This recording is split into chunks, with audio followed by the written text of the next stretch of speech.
प्यारी मोहे सो जीवन भावे, प्यारी मोहे सो जीवन भावे। देखो, मैंने आपसे आज अभी थोड़ी देर पहले कहा, वासना का नाश किससे होगा? उपासना से होगा। उपासना का अर्थ क्या है? अपने इष्ट के सानिध्य में जाना, यह उपासना का अर्थ है। श्री जी के सानिध्य में कौन जा सकता है? श्री जी के सानिध्य में या तो लाल जी जा सकते हैं या फिर प्रिया जी की सहचर्या जा सकती है। दूसरे तो भाई ब्रह्मा शंकर का भी प्रवेश नहीं है। ब्रह्मा जी को सखी ने द्वार से भगा दिया, बोले जाओ, कहां जाने दिया भीतर। महाप्रभु कह तो रहे हैं, यत पादाम्बुरुहैक रेणुकणिकाम मूर्धना निधातुम नहीं प्रापुर ब्रह्म शिवादयोप्यधिकृतिम गोप्यैक भावाश्रया। जा सकता है? कोई नहीं जा सकता है। तो हम उपासना कैसे करेंगे? अगर हमारे पास वो तदनुकूल भाव ही नहीं है तो उपासना कैसे करेंगे? उपासना का अर्थ बाहर से आरती पूजा करना मात्र तो है नहीं, तुलसी चंदन चढ़ाने का नाम तो उपासना है नहीं। उपासना का वास्तविक अर्थ तो सानिध्य में जाना है, इष्ट के सानिध्य में जाने का नाम उपासना है। बिना उपासना के वासना नष्ट नहीं होगी। कैसे जाएंगे श्री जी के निकट? यही भाव ही तो लेकर जाएगा। मैं कौन हूं? मैं प्रिया जी की किंकरी हूं, मैं अनुचरी हूं, किंकरी हूं। और आरंभ कहां से करना चाहिए? किंकरी भी कैसी हूं? जो अपनी गुरु सहचरी के पीछे पीछे रहकर श्री जी की सेवा में लगी है। बहुत सावधानी का काम है सेवा, बहुत सावधानी का। जो सदा सावधान रह सके वही सेवक हो सकता है। सेवक कौन हो सकता है? जो सदा सावधान रह सके, जो सदा तत्पर रह सके। सिताम नित्यम पार्श्वे विविध परिचर्यैक चतुराम। महाप्रभु अपने आप को कैसा देख रहे हैं? सदा प्रिया जी के वाम पार्श्व में स्थित, और कह रहे विविध परिचर्यैक चतुराम, और अनेक अनेक प्रकार की सेवाओं को करने में कुशल, निपुण और सदा तत्पर। ऐसी ऐसी है प्रिया जी की सहचरी। असावधान व्यक्ति कैसे सेवा करेगा भाई? वो तो अपने स्वामी की हानि करा सकता है। अबोध व्यक्ति कैसे सेवा करेगा? सेवा तो बड़े सुबोध व्यक्ति का काम है, जो सदा सावधान रह सके। कहते हैं कि श्री जी को बोलने की आवश्यकता नहीं पड़ती है, क्योंकि बोलने से उनके अत्यंत सुकोमल हृदय में जो रसोद्रेक है उसमें विक्षेप हो जाता है। कह रहे जहां बोली बहु भाररी, वो ऐसा देश है कह रहे जहां बोली बहु भाररी, वहां बोलने से विक्षेप है। नूपुर दाब चलो मेरी सजनी। चरण भी कैसे रखना है? मैं देखता हूं कुछ लोग चलते हैं ना ऐसे धम धम करके, ऐसे असुरों की भांति चलते हैं, ऐसे धम धम करके। तो वहां का तो जो गमन आगमन है, जो वहां का उठना बैठना है, वो जो महल की रीति है, महल की जो टहल है, वो तो बड़ी सुकोमल, बड़ी सुंदर है। नूपुर दाब चलो मेरी सजनी, होई ना जी पग सोर। मेरे चलने की ध्वनि ना हो, श्वास संभल के बोलिए, डोलिए नैन की कोर। कुछ लोग दरवाजा बंद करते हैं ना, ऐसे सर में जाकर लगता है, हो ना, ऐसा होता है। उनकी छोटी छोटी चेष्टाओं में आप देख सकते हैं कि उनके पास धैर्य नहीं है। उनकी चेतना बड़ी अस्थिर है। जो ऐसा काम करते हैं ना, वो ये बताता है कि इस व्यक्ति की चेतना कितनी अस्थिर है, वो भीतर से कितना अस्थिर है। ये बड़ी साधारण सी बात मैंने आपको कही, व्यवहार में देखी जाती है। बर्तन उठाकर रखा, धम, दरवाजा बंद किया, धाएं। चल रहे हैं जमीन पर ऐसे जैसे सहज ही जिनके पग परत रज सम होत पसान। जैसे रावण कुंभकर्ण चलते थे, ऐसे धम धम करते।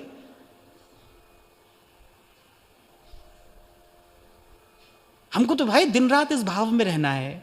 हमारे हमारे आचरण से झलकनी चाहिए हमारी वो भजन भावना।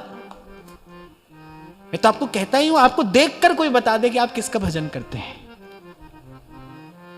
श्री रघुवीर का भजन करने वाला कैसा हो?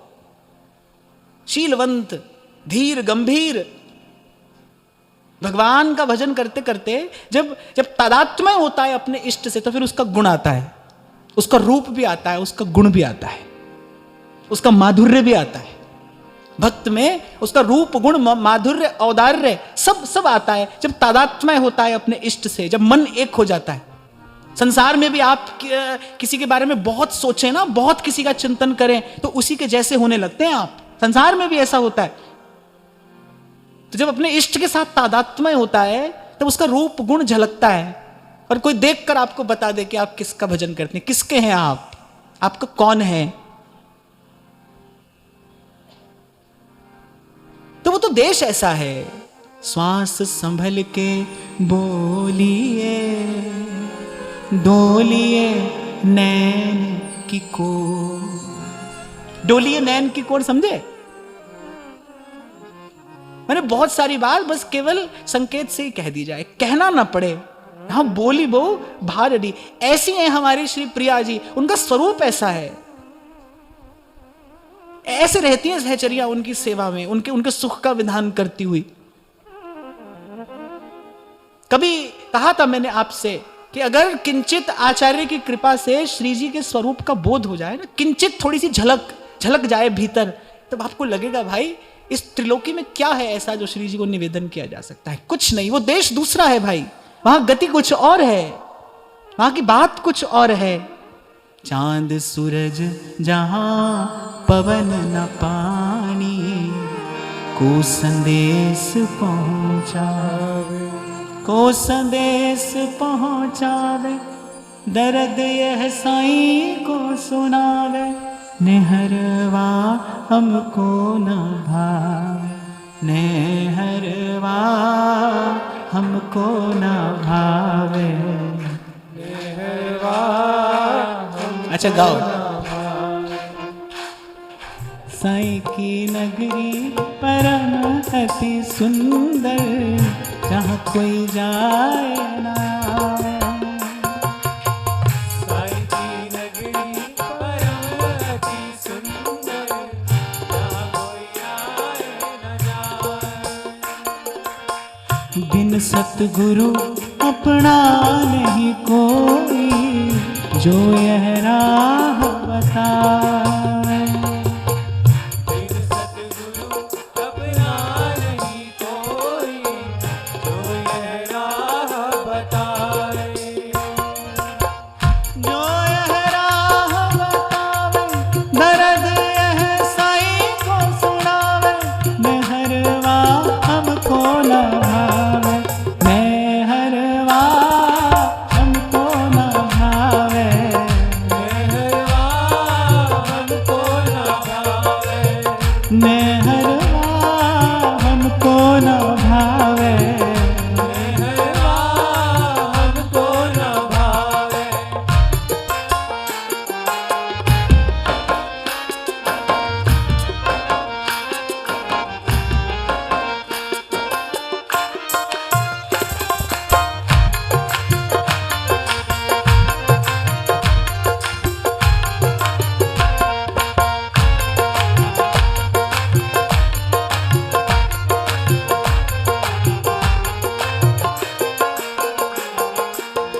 चांद सूरज जहाँ पौन न पानी, को संदेश पहुँचावे।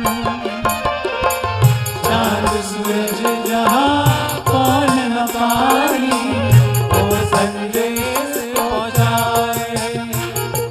व्यास जी कहते हैं ना, नहीं संध्या नहीं प्रात, जहाँ राधा मोहन को निज मंदिर और महाप्रलय नहीं जात, निर्गुण सगुण ब्रह्म ते न्यारो बिहरत सदा संघात।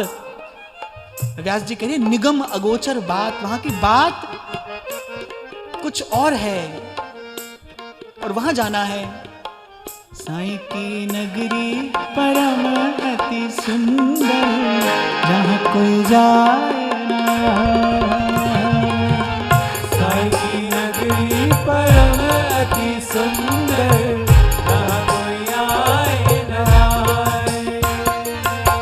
बिन सतगुरु अपना नहीं कोई, जो यह राह बताए।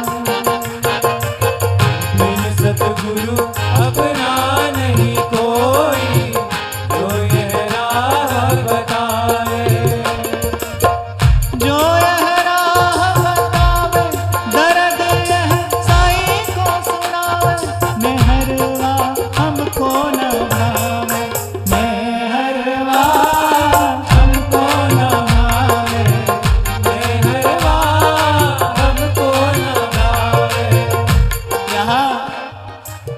कबीर अपने सतगुरु की बलिहारी ले रहे हैं, कह रहे हैं वहां की बात मुझे बताई है और मेरी पीड़ा भी वहां जाकर कहते हैं। बिन सतगुरु अपना नहीं कोई, जो यह राह बताए। बिन सतगुरु अपना नहीं कोई, जो यह राह बतावे।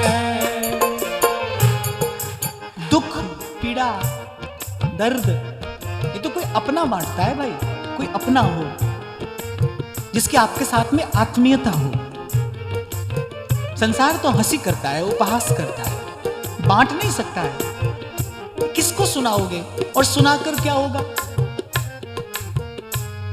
मैंने तो ये सीखा, कोई आकर बैठा, कैसे हैं आप, कैसा चल रहा है, और मुझे लगता है तुमको क्यों बताएं कैसा चल रहा है, तुम क्या करोगे? अभी ये कुछ दिन पहले की बात है, हमने एक संत को देखा और भजन कर रहे थे, कोई आकर बैठ गया उनके पास में, कैसे हैं? वो बेचारे भजन करते रहे। स्वास्थ्य ठीक है आपका? अब तुम डॉक्टर हो? नहीं हो? क्या ले रहे हैं आप आजकल? अब उन संत ने कहा भाई निपटाना तो पड़ेगा। उन्होंने माला रखी एक तरफ। बोले तुमको क्यों बताएं क्या ले रहे हैं, तुम क्या करोगे? तो संतों को हमने देखा भाई यहां से यहां किसी से क्या कहे, क्यों कहे, कौन है अपना, कौन है भाई? माता के सामने बालक कष्ट नहीं पाता है, बालक के सामने माता पिता कष्ट नहीं पाते, चाहकर भी कोई क्या कर सकता है? और फिर ये तो आत्मा की पीड़ा है, ये तो तन की पीड़ा नहीं है, ये तो आत्मा की पीड़ा है। बिन सतगुरु अपना नहीं कोई, जो यह राह बताए। बिन सतगुरु अपना नहीं कोई, जो यह राह बतावे। ब्रज के रसिक संत कहते हैं तरहेटी गोवर्धन की रहिए और नित प्रति मदन गोपाल लाल के चरण कमल चित लइए। अंत में कहते हैं रसिक प्रीतम हित चित की बातें बस गिरधारी सो कहिए, तरहेटी गोवर्धन की रहिए। मन की बात उसी से कहिए, वही सुनेगा, वही समझेगा। बिन सतगुरु अपना नहीं कोई, राह बतावे। बिन सतगुरु अपना नहीं कोई, जो यह राह बतावे। कहत कबीर सुनो भई साधो, बिरहा जोर जनावे। कहत कबीर सुनो भई साधो, बिरहा जोर जनावे। बिरहा जोर जनावे, दर्द यह साईं को सुनावे। मेहरवा हमको न भावे, मेहरवा हमको न भावे, मेहरवा हमको न भावे। मेहरवा हमको न भावे। मेहरवा हमको न भावे।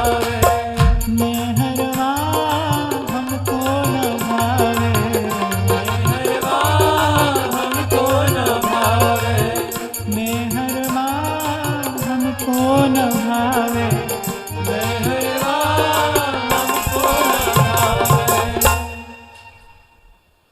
तो भाई सत्संग तो वही जो असंग कर दे।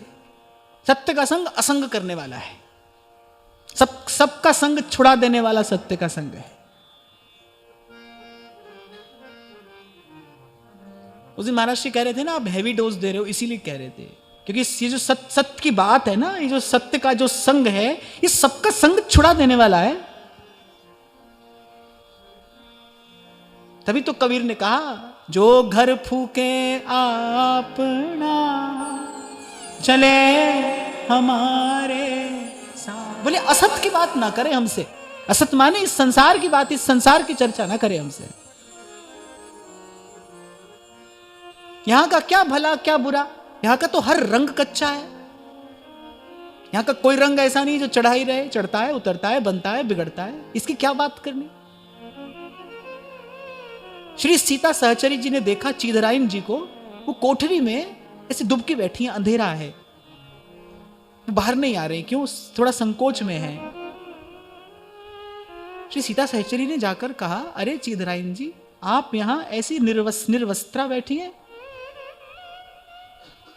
और चीधराइन जी क्या कहती है, अरे द्वारिकाधीश का दर्शन करके आई हैं आप, कुछ प्रभु की बात करिए, क्या शरीर की बात करती हैं, ढका हो या उघारा हो? मेरी मिट्टी तो है, ढका क्या उघारा क्या? अरे प्रभु का दर्शन करके आई हैं आप, द्वारिकाधीश का दर्शन करके आई हैं, कुछ उनकी बात कहिए, कुछ उनकी चर्चा करिए। तो ये जो कबीर जी कह रहे हैं ना, जो घर फूके आपना, माने जो निश्चय कर ले कि भाई ये जो है सो है, जो होगा सो होगा। और ये जो श्री सेवक जी ने कहा, होए सुदृढ़ सत्संग, सत्संग असंग करने वाला है। गीता में भगवान कहते हैं, असंग शस्त्रेण दृढ़ेन छित्त्वा गुरूपासनया छितेन। कह रहे ये जो असंगता है, गुरु की उपासना से यही मिलती है। गुरूपासनया छितेन असंग शस्त्रेण दृढ़ेन छित्त्वा। ये जो आसक्ति है उसका छेदन करने वाली है।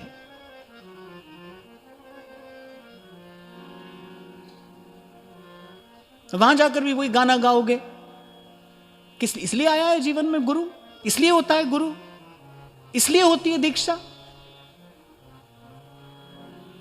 नहीं भाई, जो होता है वही होता है, और जो होना चाहिए वही होना चाहिए, जो नहीं होना चाहिए वो नहीं होना चाहिए। आपको मैंने शायद सुनाया था ना कभी, एक बहुत बड़े महापुरुष, उनका एक विचार, छोटा सा विचार, उन्होंने कहा कि मैंने जीवन में वो कभी नहीं किया जो नहीं करना चाहिए था। जो नहीं करना चाहिए था वो मैंने नहीं किया। वो ये नहीं कह रहे जो करना चाहिए था वो किया, कह रहे ना, जो नहीं करना चाहिए था वो मैंने नहीं किया। ऊर्जा और शक्ति का क्षय, अपव्यय, ये न करने योग्य कार्य को करके होता है। जो नहीं करना चाहिए वो नहीं करेंगे भाई।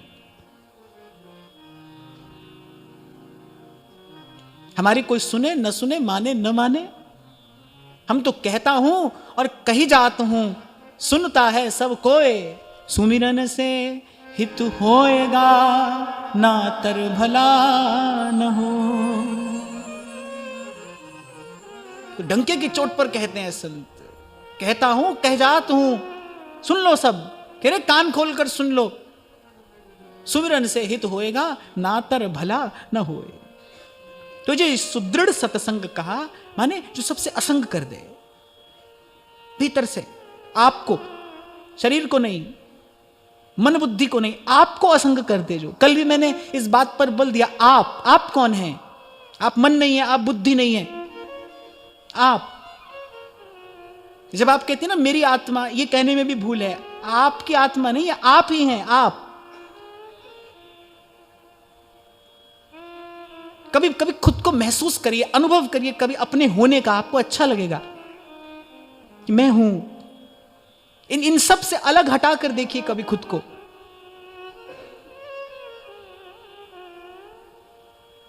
मनोबुद्धिरहंकार चित्तानि न हम, न च श्रोत्र जिह्वे, न च घ्राण नेत्रे, न भूमिर न व्योमस् न तेजो न वायु, चिदानंद रूपः शिवोहम शिवोहम। मैं हूं। कैसे कैसे हो जाएगी मति निष्काम? जब तक मेरे आसपास मेरे सगे संबंधी हैं, मोटी मोटी बुद्धि से समझने की बात है ये। मति निष्काम कैसे हो जाएगी? जब तक कोई सगा संबंधी है, जब तक किसी के साथ राग और किसी के साथ द्वेष है, तब तक मति निष्काम कैसे हो जाएगी? एक माता की मति कभी निष्काम नहीं हो सकती भाई, क्षमा करना। उसको सदा अपनी संतान की हित की कामना रहेगी, पिता को सदा इस बात की कामना रहेगी कि मेरा बालक संसार में उन्नति करे। इसलिए मैंने आपको कहा, जब भजन करने निकलोगे तब ये सब संबंध एक और धर कर फिर आना। तभी आपको कुछ दिन पहले मैंने कहा था, भले इसका अभ्यास थोड़ी देर के लिए करिए। जब आप सत्संग में आते हैं ना, उतनी देर के लिए आप न किसी के आप हैं न आपका कोई है। उतनी देर के लिए तो कम से कम इसी भाव में आरूढ़ होकर यहां पर बैठिए, न आपका कोई है न आप किसी के हैं। हम प्रभु के हैं, प्रभु हमारे हैं। इसी भाव का अभ्यास करना पड़ेगा। करत करत अभ्यास जड़मति होत सुजान, ये जो मति में जड़ता आ गई है, इसी अभ्यास से दूर होगी। बार बार इसका अभ्यास करना पड़ेगा। सत्संग क्या है? अब आपको मैं कहूं कि मैं कोई आपको रोज नई बात थोड़ी सुनाता हूं, क्योंकि नई बात तो कोई है ही नहीं। मैं आपको कोई रोज नई बात तो नहीं सुना रहा हूं। क्या है ये? सच्ची बात का अभ्यास है। उस सच्ची बात का, उस विचार का नित्य प्रति आपको हमको अभ्यास करना है। जैसे 2 दिन भोजन ना करने से एक शरीर में दुर्बलता आ जाती है, कभी कभी रोटी खाने से आप बोर हुए हो? हाँ, इतना जरूर होता है भाई कि कभी कुछ खा लिया, कभी कुछ खा लिया।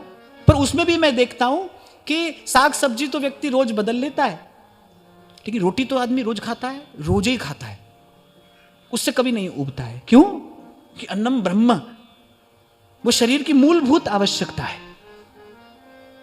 ऐसे कभी कभी मीरा को सुन लिया, कभी कबीर को सुन लिया, कभी सूरदास रैदास को गाया, कभी सेवक जी ध्रुवदास जी की बात के पास जाकर बैठ गए, तो सब होता रहा। पर मूल में सत्संग का अभ्यास नित्य करना है। इसी को कहा है होए सुदृढ़ सत्संग। सत्संग में स्थिति सुदृढ़ हुई, फिर कहते हैं होए रसरीति अगाधा। फिर जो भजन भावना है ना, वो निर्बाध प्रवाहित होगी अपने इष्ट की ओर। अभी तो भावना यहां मुड़ जाती है, वहां मुड़ जाती है, सबकी मुड़ जाती है। आए थे हरि भजन को और ओटन लगे कपास, क्या हुआ? भावना मुड़ गई, कहीं चली थी और कहीं मुड़ गई। तो अभी तो भावना यहां वहां मुड़ जाती है। फिर भावना अबाध गति से होए रस रीति अगाधा, अगाध अबाध गति से इष्ट की ओर प्रवाहित हो, उसके लिए होए सुदृढ़ सत्संग। फिर कहते हैं होए सुजस जग प्रगट, होए पद प्रीति सुराधा। विस्तरै सब जग विमल कीरति, साधु संगति ना डरे। होए सुजस जग प्रगट। देखो, इस संसार में प्रसिद्ध तो बहुत लोग हो जाते हैं। प्रसिद्ध होना कोई बड़ी बात नहीं है।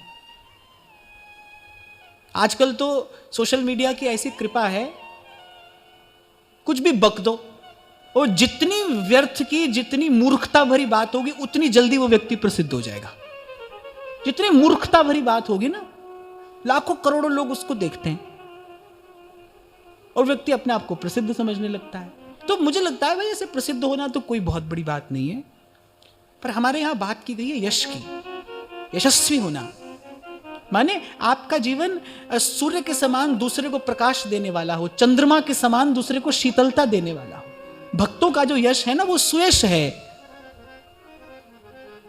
अंधकार में चलने वाले के लिए उसका शब्द जो है ना, वो मणिदीप है, प्रकाश है। संत की वाणी गाते हैं, तन मन प्राण शीतल हो जाता है ना, ठंडा हो जाता है, शीतलता मिलती है। उसकी वाणी, उसकी कृति जो है, जो उसने किया है, उसका परिणाम क्या है कि हम जैसे जीवों के तन मन प्राण शीतल हो रहे हैं। इसको कहते हैं सुयश। तो अगर बात यश की आए ना, तो फिर तो देखा जाता है कि यशस्वी तो या तो भगवान है या भगवान के भक्त हैं। भगवान यशस्वी हैं और भगवान के भक्त यशस्वी हैं। होए सुजस जग प्रगट, और फिर कह रहे हैं होए पद प्रीति सुराधा। इतना होने के बाद कहां से आरंभ किया था सेवक जी ने? याद है? पहली बात, श्री हरिवंश सुधर्म दृढ़ अरु समझत निज रीति, तिनको हो सेवक सदा सुमन क्रम वचन प्रतीति। फिर तिनकी संगत रहत जाति कुल मद सब नंसही। फिर उसके बाद जब और थोड़ी भावना बढ़ी, सुमिरन नाम पवित्र अति दरस परस अघनास। धीरे धीरे ये योग्यता आती है, संत से क्या ग्रहण करना है, कैसे ग्रहण करना है। एक छोटा सा उदाहरण देता हूं। जब कोई गंगा नहाने के लिए जाता है, तो गंगा का पानी तो ठंडा तो सबको लगता है। गंगा जल की जो शीतलता है, उसका अनुभव तो सबको होता है, लेकिन गंगा जल की पवित्रता का अनुभव सबको नहीं होता। पवित्रता का अनुभव करने के लिए एक विशेष भावनात्मक योग्यता की आवश्यकता है। आजकल तो जाकर देखो, कितना लोगों ने वो पिकनिक स्पॉट बना लिया है। अरे वो गंगा है, वो नारायण की चरण धोवन है, वो कलुष विनाशिनी है, वो ब्रह्म द्रव है। पर जो नहीं जानता है, वो तो मूढ़वत पशुवत जाकर उसमें बस वो खेल खेलता है ना। तो शीतलता का अनुभव सबको होता है, पर पवित्रता का अनुभव सबको नहीं होता। ऐसे ही संत का एक प्रभाव है, एक प्रसाद है जो सबको मिलता है, लेकिन जो संत का संतत्व है उसकी अनुभूति एकदम से नहीं होती। उसके लिए एक विशेष प्रकार की योग्यता चाहिए, पात्रता चाहिए। वो पात्रता सत्संग से ही आती है। इसीलिए पहले कहा कि तिनकी संगत रहत, पहले उनके संग में बना रहूं, जाति कुल मद सब नंसही। फिर कहा, फिर धीरे धीरे जब मन शुद्ध होना शुरू हुआ तब हमको अनुभव हुआ सुमिरन नाम पवित्र अति, दरस परस अघनास। वहां से चलते चलते आए, फिर कह रहे हैं सब सुख संपत्ति होए होए वृंदावन बस गति। फिर उन रसिकों की कृपा से ये वृंदावन का मार्ग मिला, वृंदावन में प्रीति हुई, वृंदावन में अनुराग हुआ, और फिर वृंदावन की कृपा से होए सुजस जग प्रगट, होए पद प्रीति सुराधा। फिर ठौर मिली, प्रीति रीति तब पाइए अरु वृंदावन ऐन। फिर हमको ठौर मिली, हमारे मन को ठिकाना मिला। और हम तो भाई एक ही ठिकाना ढूंढते ढूंढते आए हैं ना, और हमारा तो ठिकाना एक ही है, श्री जी के चरणों का सुमिरन कर। क्योंकि गुरु के पीछे पीछे चलना है ना, और हमारा गुरु, हमारा आचार्य कहां जा रहा है, उसका ठिकाना क्या है? श्री जी के चरणों का सुमिरन करके नैनन नीर बहाइए, वृषभानु लली के गुण गाइए, श्री राधिका के गुण गाइए। और श्री चरणों में अनुराग होते ही वास्तविक उस प्रीति का उदय होते ही ध्रुवदास जी लिखते हैं, जेहि तन बन गर्जत रहे अद्भुत के हरि प्रेम। कभी जंगल में धाड़ते देखा है शेर को? टीवी में नहीं, वैसे टीवी में तो सबने देखा होगा, पर ऐसे देखा है? जब सिंह दहाड़ता है ना, तो दूर दूर तक के पेड़ों की डालों पर बैठे पंछी उड़ जाते हैं। वो जो हरिण आदि पशु जो चर रहे होते हैं यहां वहां, वो सब दुबक जाते हैं कहीं जाकर, केवल सिंह की गर्जना सुनकर। ऐसी होती है भयंकर गर्जना उस सिंह की। तो ध्रुवदास जी ये उदाहरण देते हैं, कह रहे जेहि तन बन, जिसके शरीर रूपी वन में गर्जत रहे अद्भुत केहरी प्रेम, ये अद्भुत प्रेम रूपी सिंह गरजता है। फिर कह रहे हित ध्रुव तहां कैसे रहे? फिर वहां ये अन्य सब छोटी छोटी बातें, ये अन्य नियम आदि, ये सब विधि निषेध से युक्त ये जितनी क्रियाएं हैं, ये सब कहां रह जाती है?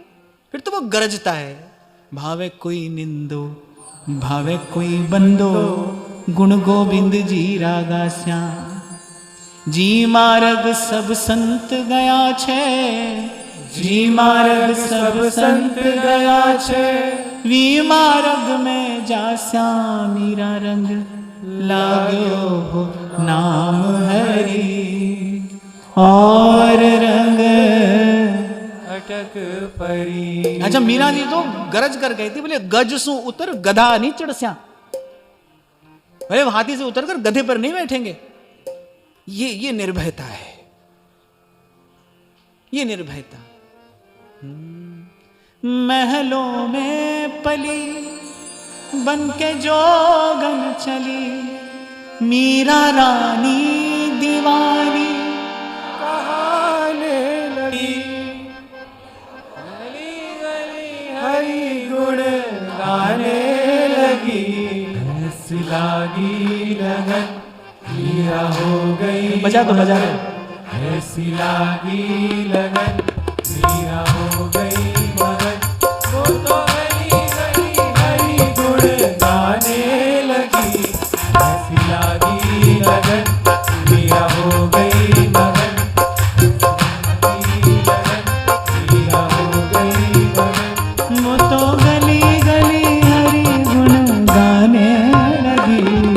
महलों में पली बन के जोगन चली, महलों में पली बन के जोगन चली। मीरा रानी दीवानी कहाने लगी, ऐसी लागी लगन मीरा हो गई मगन, ऐसी लागी लगन, मीरा हो गई मगन। अच्छा, निर्भयता कैसी है?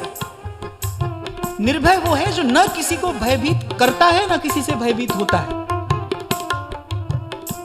निर्भयता का अर्थ केवल ये नहीं है कि जो किसी से न डरे, जो किसी को डराए भी नहीं, जो न डरता है न डराता है, वो निर्भय है। और ऐसी निर्भयता भगवत आश्रय से ही आती है। अगली बात सेवक जी यही कहते हैं, ऐसी निर्भयता जब दर्शन करते हैं ना हम भक्त में, ऐसी निर्भयता का, मुझसे कोई पूछे ना प्रभु में आकर्षण का कारण क्या है, मैं बहुत संभाल कर ये बात कह रहा हूं, कोई पूछे कि प्रभु में आकर्षण का कारण क्या है, तो वो जो नाम और प्रेम की मस्ती इन संतों में दिखाई पड़ती है ना, वो है प्रभु में आकर्षण का कारण। और तो भाई जब देखेंगे तब देखेंगे ना,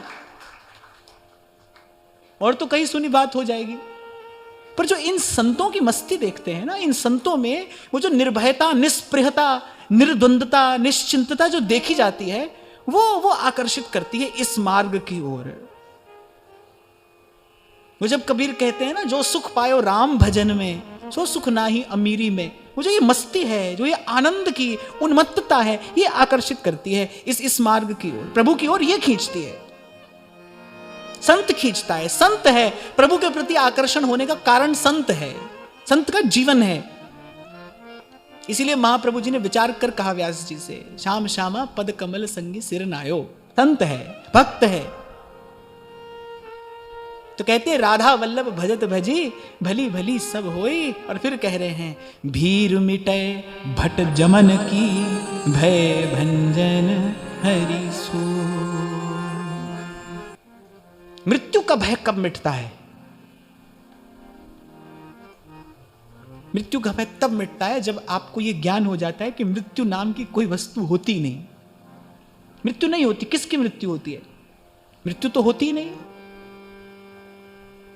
मुझसे एक बार किसी ने पूछा था, बोले आपकी उम्र कितनी है? मैंने कहा जितनी भगवान की है। और सच बात है, इसमें हंसने की क्या बात है, ये तो सच्ची बात है। जितनी भगवान की उम्र है उतनी हमारी भी है। ये जो वस्त्र है, ये तो कभी कभी काला पहना होगा, कभी गोरा पहना, कभी छोटा कभी बड़ा, ये तो बार बार बदला होगा, पर अवस्था तो हमारी उतनी है। जब थोड़ा सा गुरु की कृपा से ये बोध होता है ना, तो लगता है भाई मृत्यु तो है नहीं, किसकी मृत्यु है, कौन मरता है? भक्तों की कृपा से, संतों की कृपा से, संतों का चरणामृत पीकर कबीर ये बात कहते हैं ना, अपने अपने गुरु के चरण के बल पर ही तो कह रहे हैं, सांचे गुरु का बाल का मरे न मारा, न मरता है न मारता है। इसलिए मैंने कहा निर्भयता क्या है, न किसी को डराए न डरे। अरे सांचे गुरु का बाल का, न मरे न मारा जाए।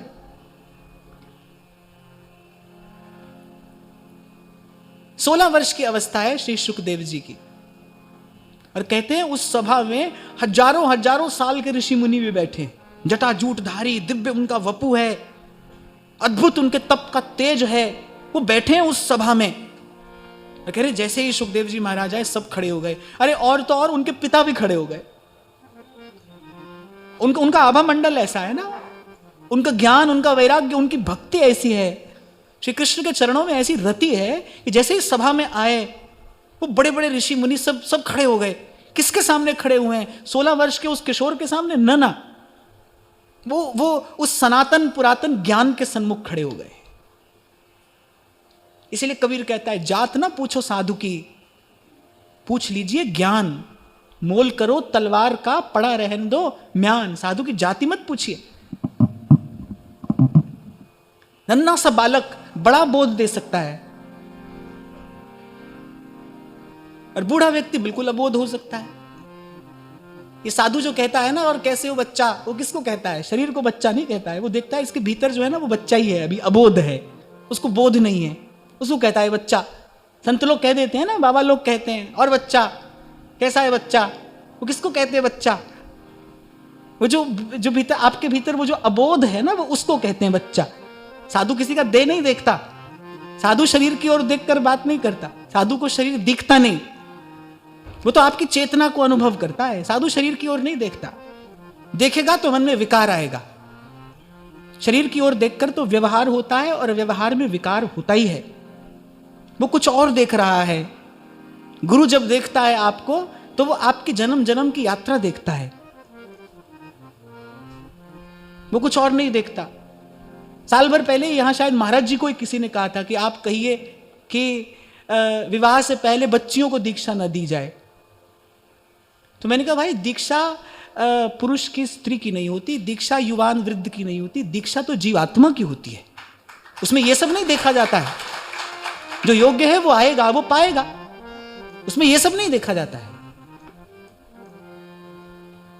तो जो मृत्यु से पार होता है वो कहता है, सांचे गुरु का बाल का मरे न मारा।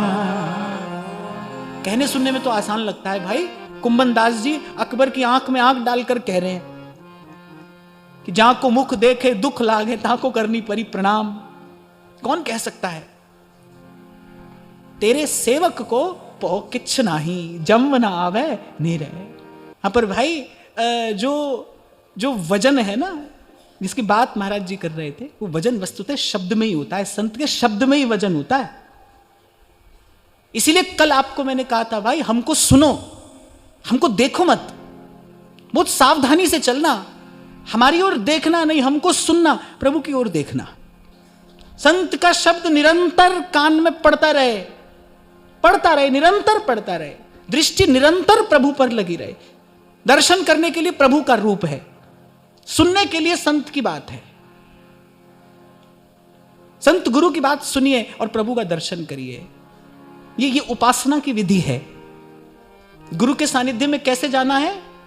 आंख बंद करके। श्रवण कैसे किया जाए? आंख बंद करके। गुरु के सामने जाना है, गुरु के सानिध्य में आंख मूंद कर जाना है।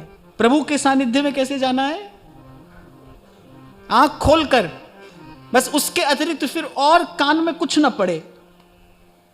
गुरु का शब्द सुनते सुनते प्रभु को जो देखता है वो साक्षात्कार करता है। इसका प्रमाण देता हूं मैं आपको। श्री महाप्रभु जी नरवाहन से कह रहे हैं, नरवाहन प्रभु निहार। नरवाहन निहार रहे हैं राधा वल्लभ लाल को, सुन रहे हैं महाप्रभु जी की बात, और बस सुनते सुनते नरवाहन को दर्शन होता है। ऐसे ही सीखने को मिलता है ना, ये इन्हीं घटनाओं से सीखने को मिलता है भजन का मार्ग क्या है। महाप्रभु कह रहे हैं, नरवाहन प्रभु निहार, उधर देख। महाप्रभु की उंगली का, उनके कर कमल की उस सुकोमल अंगुली का वो जो निर्देश है, वो राधा वल्लभ लाल की ओर है। बोले यहां देख, यहां देखेगा तो तेरे भीतर की ये ग्रंथि खुलेगी, ये तेरा जन्म जन्म का मोह अंधकार दूर होगा। यहां देख, प्रभु निहार, लोचन भर घोषनार। बिठा लेते महाप्रभु जी अपने सामने, लेकर हमारा दर्शन, दो हमारे चरण, कर हमारी आरती ना। वो कह रहे प्रभु निहार, लोचन भर घोषनार, नख सिक सौंदर्य काम दुख निकंदिनी। ये प्रभु का जो ये रूप है ना, ये मन को, अंतःकरण को निर्मल करने वाला है। काम के दुख का, कामना के दुख का सदा सदा के लिए, इस ताप का सदा सदा के लिए निवारण करने वाला है। गुरु की बात सुनोगे तो मृत्यु का भय मिटेगा। वो आपको बार बार बताएगा आप कौन हो, आपका स्वरूप क्या है। और मृत्यु का भय तभी तक है जब तक जीव अपने स्वरूप में स्थित नहीं है। मृत्यु कुछ नहीं है ही नहीं। मृत्यु होती नहीं। जीव की मृत्यु हो ही नहीं सकती, तो मृत्यु का भय नहीं होता। ये जो भ्रम है ना, ये मृत्यु है। जो भूल में है वो मर ही रहा है। जो भूला है, जो पथ से भूला है, वो तो पति पल मर ही तो रहा है। क्षीण कौन हो रहा है? वो एक क्षीण हो रहा है जिसका अभी सतपथ पर पांव नहीं पड़ा है। वो पल पल मर रहा है। और पैर पड़ जाए यहां और दिख जाए सामने अपना लक्ष्य, फिर तो जो तेरे रंग राते स्वामी, जो तेरे रंग राते स्वामी, जन्म मरण दुख नासा तीन का, जन्म मरण दुख नासा, तेरी बख्शना मिटे कोई, तेरी बख्शना मिटे कोई, सतगुरु का दिलासा, सतगुरु का दिलासा। पर बात समझने की है, ये बात भीतर कैसे उतरेगी? सतगुरु का दिलासा। किताब पढ़ने से बात समझ में नहीं आएगी भाई। अपने स्वरूप में स्थिति पोथी किताब पढ़ने से नहीं होती। किसी की कृपा भरी दृष्टि ये कार्य करती है, किसी का अनुग्रह भरा शब्द ये कार्य करता है। सतगुरु का दिलासा, तेरी बख्श न मेटे कोई, सतगुरु का दिलासा। इसीलिए ये बात इस प्रसंग में कही है। सेवक जी ने पहले क्या कहा? राधा वल्लभ भजत भजी भली भली सब हो। फिर कह रहे हैं भीर मिटे भट जमन की भय भंजन हरि सू। समझने की बात है। ये अनुभव किसको होगा? जो संत की संगति में बैठकर ये बात सुनेगा, ग्रहण करेगा, उसको ये बोध होगा।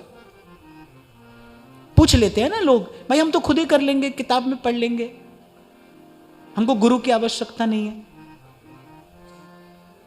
ऐसे लोग होते हैं, वो कह रहे हमको गुरु की आवश्यकता नहीं, हम तो पढ़ लेंगे, हम तो ऐसे अपने आप ये जब अपने आप कर लेंगे।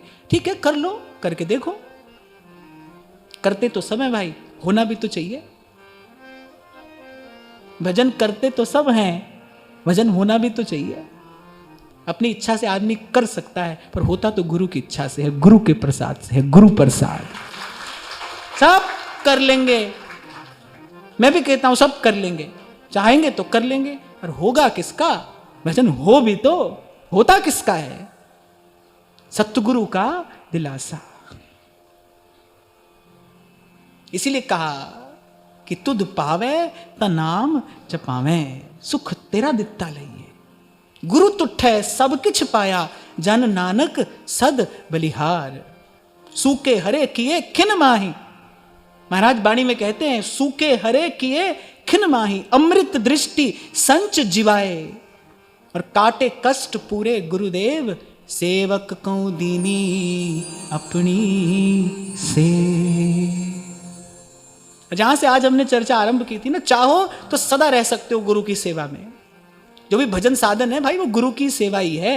वही समझ के करना कि गुरु की सेवा कर रहे हैं, माला कर रहे हैं, गुरु की सेवा है। श्री जी की सेवा कर रहे हैं तो गुरु की सेवा है, ये आचार्य की सेवा ही है। ईमानदारी से गुरु की सेवा करने वाले को क्या अलभ्य है? जो गुरु चरण रेणु सिर धरही, तेजन सकल विभव बस करही।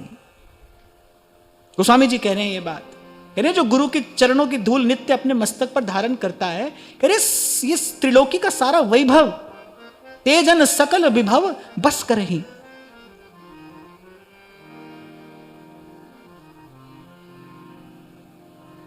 और सुख खोजने निकलोगे तो महल में नहीं मिलेगा, झोपड़ी में भी नहीं मिलेगा। न झोपड़ी में है न महल में है। सुख तो कहां है? किसी सुखी के पास जाओ। ठंडी हवा चाहिए तो एसी के पास ही तो जाओगे, गर्म चाहिए तो हीटर के पास जाना पड़ेगा। नहाना है तो पानी के पास जाओ, प्यास लगी है तो जल का स्रोत ही तो खोजोगे। ऐसे ही सुख पाना है तो किसी सुखी के पास जाओ, इसके पास सुख है। और सुखी खोजने निकलोगे तो संत कह रहे भाई यहां तो दुखिया सब संसार है, तो कोई सुखी है ही नहीं। सोई सुखी जाके नाम आधार।